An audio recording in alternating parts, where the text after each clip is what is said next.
안녕하십니까. 신인교대 국방TV 시큐리티 뉴스입니다. 자, 오늘 제목 보셨죠? 세베로도네츠크 대첩. 대첩이라고 하는 것은 큰 승리다. 이거 아니겠습니까? 그것도 전력의 열세를 무릅쓰고 큰 승리를 해냈는데, 세베로도네츠크에서 지금 러시아군이 어마어마하게 큰 피해를 입었다라고 합니다. 관련 소식 알려드리겠고요. 또 남부전선이죠.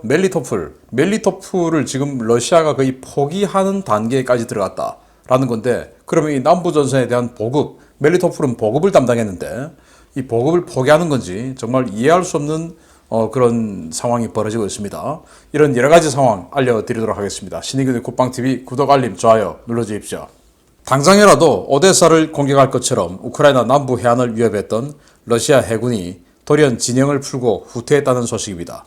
아무래도 우크라이나 해군이 최근 덴마크에서 인수한 지대함 미사일을 가동하기 시작한 모양입니다. 우크라이나 남부 해안을 위협하던 러시아 흑해함대 전투함들이 현지 시각 6월 6일 오후 돌연 진영을 풀고 100km 넘게 후퇴해 산계하기 시작했다고 우크라이나 해군 사령부 공보실이 현지 시각 6월 6일 밝혔습니다. 우크라이나 해군 당국은 적 함대는 최근 크림반도와 헤르손 지역에 KH-35의 지대함 버전인 발 해안방어 시스템과 야혼트 미사일의 지대함 버전인 바스티온 P 지대함 미사일을 배치하며 우크라이나 해군의 전술을 흉내내기 시작했다라고 밝혔습니다. 이 미사일들은 사실상 우크라이나 해군을 겨냥한 것이라기보다는 우크라이나 남부 지역의 지상 목표를 공격하고 오데사에 대한 지속적인 해상 봉쇄를 위한 배치인 것으로 보이는데요. 우크라이나 당국은 러시아의 지대함 미사일 포대 위치를 모두 파악하고 있다고 밝히며 조만간 이들에 대한 공격이 있을 수 있음을 시사했습니다. 주목할 만한 것은 러시아 함대의 후퇴입니다. 우크라이나 해군은 우리 군의 적 함정에 대한 적극적인 공격 시도의 결과로 흑해함대 전투함 전단이 100km나 후퇴했다라고 밝혔는데요. 러시아의 이 같은 후퇴 기동은 우크라이나가 최근 덴마크에서 인수한 하푼 블락2 미사일을 가동해 러시아 함정에 대한 공격 준비에 들어간 것을 러시아 측이 사전에 인지했을 가능성이 큰 것으로 분석되고 있습니다. 우크라이나 해군 측은 현재 러시아는 약 30척의 수상함과 잠수함을 동원해 민간 선박의 항해를 차단하고 있다라며 상황이 어렵지만 해군은 적함을 모두 수상시킬 만한 충분한 능력을 갖고 있다라고 강조했는데요.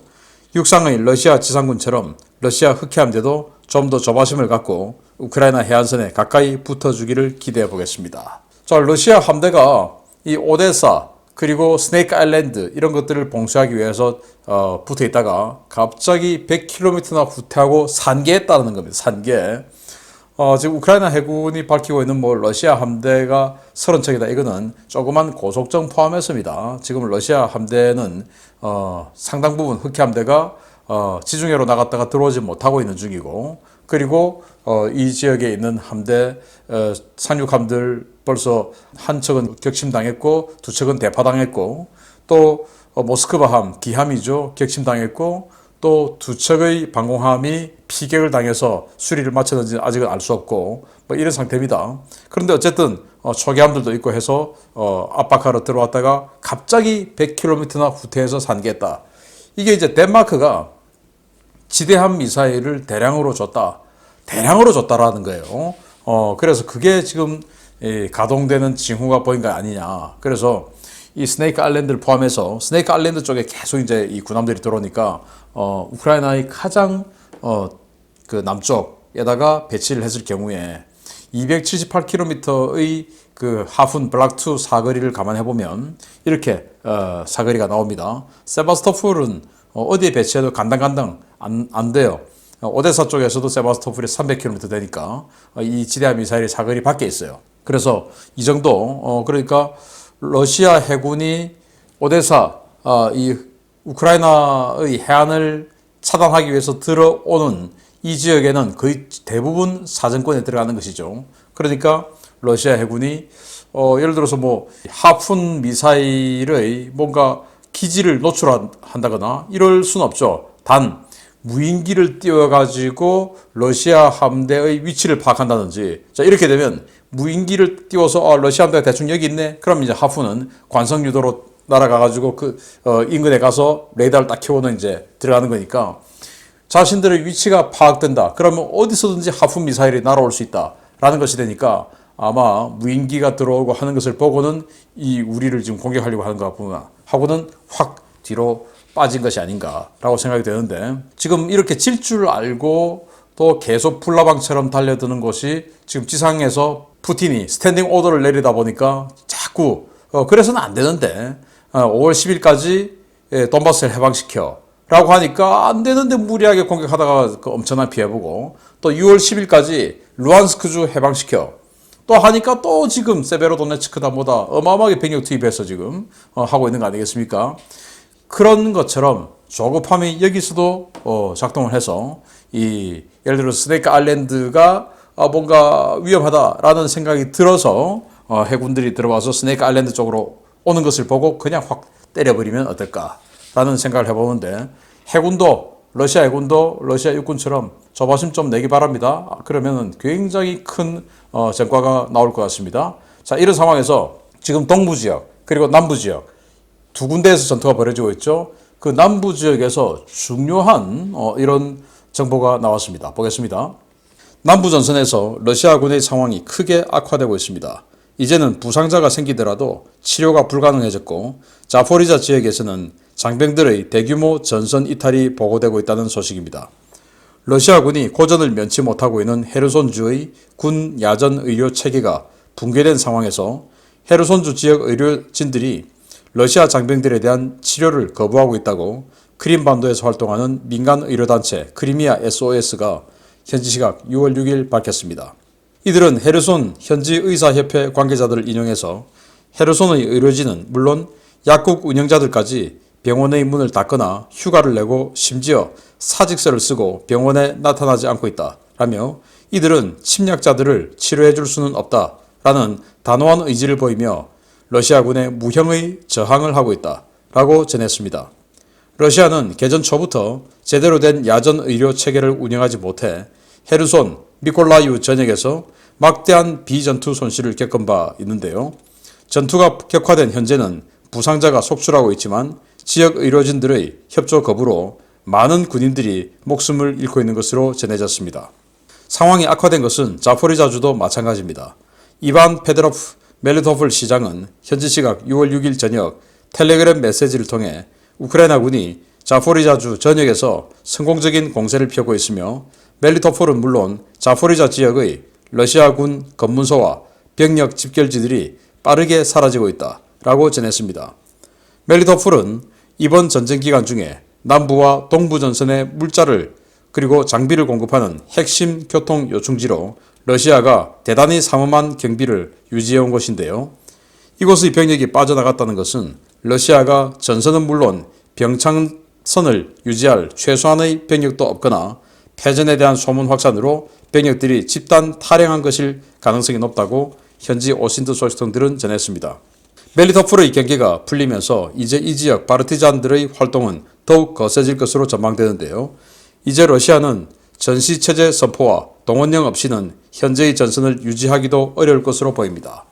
자, 동부 지역은 하르키우 그리고 세베로도네츠크, 이지움 등으로 상징되는 전선이고, 남부 지역은 헤르손과 자포리자입니다. 마리우폴은 이제 끝났고요. 그래서 이 멜리토폴 지역의 검문소가 사라지고 있다? 참 이해를 할 수가 없는데, 멜리토폴이 바로 여기예요. 네, 여기. 그래서 이 도로의 상황을 보면 여기가 지금 러시아 아니겠습니까? 러시아에서 케르치 대교를 지나서 크림반도로 들어오고, 크림반도에서 바로 이렇게 멜리토폴로 연결된 도로가 있어요. 철도도 있습니다. 그래서 러시아의 무장열차 있지 않습니까? 그 무장열차의 기착지가 바로 멜리토폴이에요.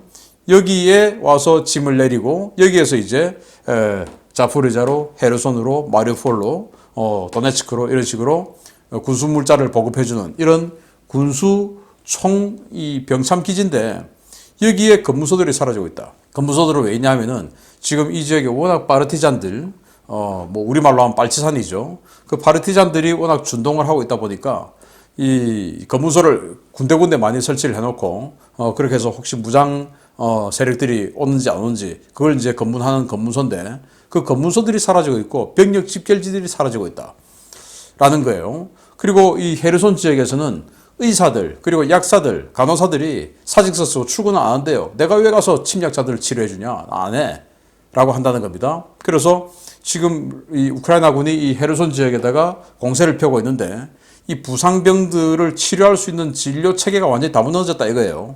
안 그래도 이 지역은 지난 3월 이 무렵에 동상자가 어마어마하게 양산되었던 그 지역 아니겠습니까? 그런데 이제는 의사, 약사, 간호사들이 출근을 안 해버리고 약국 문 닫아버리고 셔터 내려버리고 안 온다 이겁니다. 그래서 치료를 못하고 이 멜리토폴 이 지역에서는 이 자포리자주죠. 여기에서는 검문소가 사라지고 있다. 그러면 이 멜리토폴의 병참기지 역할을 포기하는 것인데 그러면 러시아에서부터 크림반도로 들어오는 이 보급 그렇게 해서 이 도네츠크 쪽으로 보급해주는 이 보급을 포기한다는 거 아니겠습니까? 왜 이런 짓을 하는지 모르겠는데 그래서 두 가지로 추격해 볼 수 있어요. 첫째는 6월 10일까지 루한스크주를 해방시켜 라는 스탠딩 오더를 내린 이 푸틴의 그 명령 때문에 전쟁지휘부에서 그 도네츠크 지역에 지금 이 루한스크 그리고 세베로도네츠크 지역에 때리고 들어가야 되는데 병력이 없지 않습니까 지금. 그러다 보니까 이 지역에 있는 이런 경비병력까지 빼내서 세베로도네츠크를 치기 위해서 그쪽으로 밀어 넣었을 가능성이 첫 번째.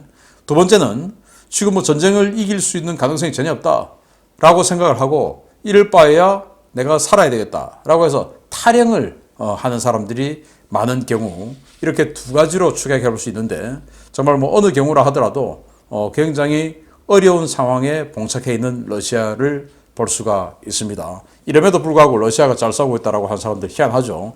자, 세베로도네츠크 대첩 알려드리겠습니다. 세베로도네츠크 전투가 우크라이나군의 승리로 거의 마무리되어 가고 있습니다.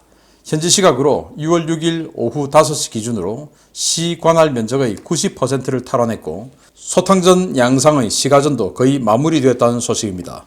지난 일주일 동안 치러진 이 전투에 대해 러시아권 매체에서 충격적인 보도가 나왔습니다. 세베로도네츠크 전투는 처음부터 우크라이나군이 계획한 철저한 함정이었으며 우크라이나군은 함정에 빠진 러시아 군대를 모조리 죽여버리며 거대한 공동묘지를 만들었다고 러시아 포스트가 현지 시각 6월 6일 보도했습니다. 러시아 포스트와 우크라이나 전국 라디오 방송인 라디오 NV의 보도에 따르면 세베로도네츠크 공세는 블라디미르 푸틴 대통령의 강한 압박에 의해 무리하게 치러진 작전이었으며 푸틴은 6월 10일까지 루한스크 지역을 완전히 통제하겠다는 정치적 선전을 위해 일선 부대에 강한 압박을 가했다고 전했습니다.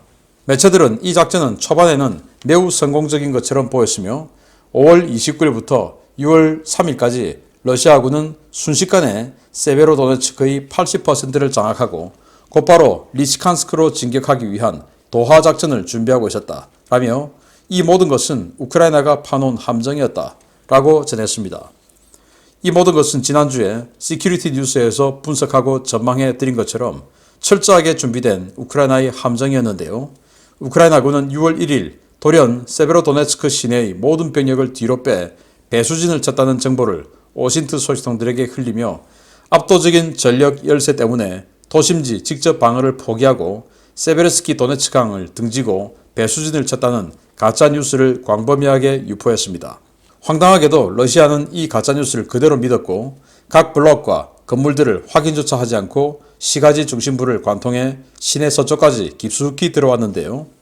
러시아가 도심 중심부까지 진격하자 볼로디미르 젤렌스키 대통령과 루한스크 행정 관료들이 총출동해서 세베로도네츠크 전황이 대단히 좋지 않다는 성명까지 발표하며 러시아군의 긴장을 완전히 풀어놨습니다. 콧노래를 부르고 심지어 전장 한복판에서 춤을 추는 영상까지 찍을 정도로 여유로웠던 러시아군은 6월 3일 오후부터 자신들이 확인하지 않은 건물들에서 튀어나오는 매복 병력들의 기습 공격을 받아 삽시간에 무너지기 시작했는데요. 우크라이나군은 매복 병력과 부비 트랩은 물론 사전에 치밀하게 준비된 화력 계획에 따라 정밀 포격을 가하며 러시아군을 일방적으로 사냥하기 시작했습니다. 러시아군은 세베로도네츠크, 리시칸스크, 바흐무트로 이어지는 축선을 6월 10일까지 점령하라는 크렘린의 엄명에 돈바스 지역의 가용 병력을 총동원해 세베로도네츠크에만 5만 명의 병력을 투입했는데요. 피아가 뒤섞여 삽시간에 아수라장이 된 전장에서 러시아군은 일방적으로 학살당하며 사흘간 최대 14,000여 명의 사상자를 낸 것으로 전해졌습니다. 이번 전쟁 해설로 유명해진 우크라이나 정치평론가 이반 야코비나는 라디오 방송에 출연해 나도 처음에는 이 이야기를 믿지 않았다. 사실이라고 믿기에는 너무 이상적으로 생각했기 때문이다. 그런데 이것이 사실이었다. 라고 놀라워했는데요. 현재 우크라이나군은 러시아군, 체첸군, 바그너 그룹 용병, 돈바스 반군 등의 시신이 뒤덮인 시가지에서 전과를 확인하는 것조차 버거운 상황이라고 오신트 소식통들은 전하고 있습니다. 러시아와 우크라이나 일부 매체, 지역 오신트 등을 통해 전해진 이번 전투 내용이 사실이라면 러시아는 개전 이후 단일 전투에서 가장 많은 사상자를 내고 그동안 여러 차례 재편성에 간신히 유지했던 공격부대가 완전히 무력화된 최악의 상황을 맞게 되는 것인데요. 과연 이 세베로도네츠크 대첩의 전투 결과 발표가 어떻게 나올지 한번 지켜봐야 되겠습니다. 자, 이 세베로도네츠크의 이 영토방위군 한개 여단 그리고 국제 용병 그룹들이 들어가서 싸우는데 이 국제 용병 그룹들이 이제 대단히 전투력이 높죠. 우리 한국의 이근대위 뭐 이런 사람들이 들어가니까 영국, 프랑스, 이 이라크 지역에서 시가전을 완전히 잠빼가고 군 그런 사람들이 용병으로 지금 들어가서 싸우는데 얼마나 시가전 잘하겠습니까? 그런데 제가 뭐 이 노란 딱지 먹을까봐 사진을 다 공개를 하지 않고 있습니다만은 러시아군의 포로로 잡힌 사람들 보면 다 저만한 나이 좀 되는 이런 아저씨들이에요. 몸매도 그냥 뭐 뚱뚱한 사람도 있고 막 그런데 아마 돈바스 지역에서 강제 징집되어 온 사람들이겠죠. 그런 사람들을 집어넣고 5만 명이라 하더라도 그런 사람들이 대다수인 이 러시아군 그리고 국제 용병이 주축이 돼서 싸우는 이 시가전에 누가 이기겠습니까? 그리고 제가 처음부터 말씀드렸듯이 이거는 유인 매복 작전이다 라고 말씀드렸지 않습니까? 6월 1일부터 돌연 이 우크라이나군이 이 세베로도네츠크를 다 점령하고 있다가 뒤로 그냥 쑥 빠졌어요. 절반을 내줬죠. 그리고 그 다음날 또 한 30% 내줘가지고 80%를 내주었습니다. 이게 2월 3일 오전까지 일이에요. 그러다 보니까 이 러시아군이 6월 3일 오전까지 이만큼 쑥 들어왔습니다. 그리고는 노래 부르고 춤추고 한 동영상도 유포하고 이렇게 했는데 그 6월 3일 오후부터 제가 거듭 경고를 드렸던 것처럼 이 각각의 건물들 다 아파트들 빌딩들 있으면은 그 하나하나 전부 다 클리어를 다 해야죠. 여기에 숨어있는 우크라이나군이 있는지 없는지를 전부 클리어를 다 하고 그리고는 그 다음 건물, 그 다음 건물, 그 다음 건물 이런 식으로 가야 되는데 예를 들어서 우리 아파트가 만약에 30층짜리가 있으면 그 30층짜리 하나하나 호실 전부 다 확인 다 하고 그 호실로 들어와서 방, 화장실, 뭐 베란다 전부 다 확인 다 해야 되죠. 그게 이제 시가전의 기본인데 러시아군은 그걸 지키지 않고 그냥 쑥 들어왔습니다. 왜? 빨리 점령하라고 하니까. 그리고는 이 바흐무트로 빨리 가야 되니까 세베르스키 도네츠강 건너기 위한 도하작전 빨리 해야 되죠. 그래서 쑥 들어와가지고 있었는데 그날 오후부터 경고드린 것처럼 그 각 건물들에서 툭툭툭툭 매복 병력들이 뛰어나온 겁니다. 그렇게 해서 그냥 뭐 위에서 쏘고 이렇게 되니까 아비규환이 된 거죠. 그리고는 지금 6월 6일까지 이틀 반 만에 완전히 지금 뒤로 다 물러난 이런 상황이 되고 14,000여 명의 사상자가 나왔다라고 하는데 정말 이 정도면 러시아군의 이제 이 보병병력은 거의 괴멸 상태에 이르렀다라고밖에 볼 수 없는 것이죠. 물론 그 14,000명의 사상자 중에서 돈바스 반군이 꽤 많은 비율을 차지한다 하더라도 러시아군도 수천 명이 사살을 당했을 거 아니겠습니까? 이 여기서 말하는 것은 죽었다는 말이 아니고 사상자, 부상자까지 합했습니다. 그러니까 부상자는 전투 못하죠. 이런 상황이 되다 보니까 정말 러시아군이 전쟁은 할 줄 아나 라는 생각을 하는 거예요. 미군이 이런 격언을 가지고 있습니다. 이거 뭐 사실은 미군의 격언뿐만 아니라 이 동서고국을 막론하고 전쟁의 기본일 수밖에 없는데요. 공격이 잘 진행되고 있다면 그건 매복이 있다는 것이다. 반드시 매복을 의심해라 라는 것이고 또 쉬운 길에는 항상 지뢰가 깔려있다. 지뢰 항상 봐야 된다. 쉬운 길에. 그냥 쉬울 리가 없다라는 거예요. 그 전쟁 쉬울 리가 없다라는 겁니다. 그리고 작전 계획이라는 것은 전투 개시 후에 몇 초 이상 가지 않는 법이다. 항상 돌발, 우발 이런 것들이 나오게 된다. 라는 거예요. 그래서 이런 격언을 가지고 있는 미군. 자, 여기 보시면 이라크에서 전차가 딱 방어하고 있고, 그리고 병력들이 들어가서 하나하나 지금 건물들 클리어하고 있지 않습니까? 이렇게 해야 되는데, 러시아는 세베로도네츠크에서 그냥 쑥 들어가가지고 80% 점령했다. 선전만 했죠. 그래서 우리나라 언론들도 러시아군이 80% 세베로도네츠크 점령했다. 여기에 그냥 몰입을 해서 보도를 하는데, 실상은 이렇게 완전히 유인 매복 작전에 걸려서 함정에 걸려서 한마디로 대박살, 개박살이 나버렸다라는 거예요. 자, 이런 상황에서도 또 이 젤렌스키 대통령이 뭐라고 하냐?